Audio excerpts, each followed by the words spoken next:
Assalamu alaikum everyone, welcome to the summarized video of Primary 3 brought to you by Pingo's English School and Eureka School System. My name is Umair Abab and today the date is 18 September 2020. This video is the summarized video of today's class of Primary 3, and in today's online class we have done the transforming exercise of colorful birds. I gave the students this exercise and they had to copy it in their English literature notebooks. These are the statements, and basically these statements are wrong. Let me just focus on these sentences so that you may give a thorough look at it. These are false statements, and the students had to just copy them down in their English literature notebooks and they had to correct them. The question is, correct the given statements, and the students had to correct these sentences in their English literature notebook by reading the book. All the answers are given in the book. I have given an example of in number 1. For example, the statement is that there are only 10 kinds of birds in the world, but the correct answer is that there are over 10,000 different kinds of birds in the world. So similarly, the students have to copy all these sentences in their English literature notebooks and they have to correct them in below. Make sure that the students leave one line for the answers if they're directly writing the questions initially. So number 2 is, a sparrow has yellow feathers. Number 3 is, a toucan is a dull bird. Number 4 is, lions have very good eyesight. They cannot see each other's signals clearly.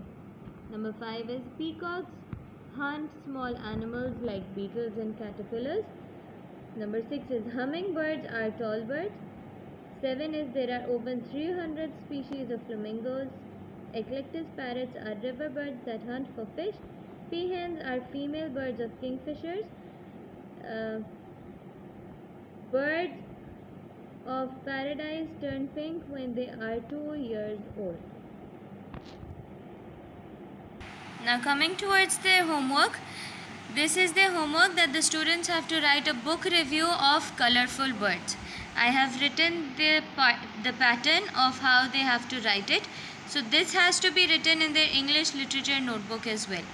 This is just the pattern, so they're going to write the pattern on one page and the book review itself has to be written on the next page. So how the students have to do it, that this is the title, that which stories review are we writing, and then we're going to mention the author's name. If there are 2, so we're going to write 2 names. Alright, and now this book review consists of 3 paragraphs. In the first paragraph, we write that what is our favorite part of the story. Keep in mind that we do not mention these questions in the book review. We directly answer them. These questions have been given to you just so that you can remember and you can answer it easily. So in the book review pattern, you're going to write these questions, but when you're going to write the review, you're only going to write the answers of these questions. So the first paragraph is, what was your favorite part of the story? The second paragraph consists of the answer that did you like the story, yes or no, and why. If you liked it, so why did you like it? If you did not like it, so why didn't you like it? And lastly, in the third paragraph, you're going to mention that would you recommend this book to your friends? That means, would you suggest your friends to read this book or not? So this is a book review and the students have to write a book review of colorful birds. This is their homework, and if you have any further confusions or questions, you may ask me in the comments below. So take care of yourself. Allah Hafiz.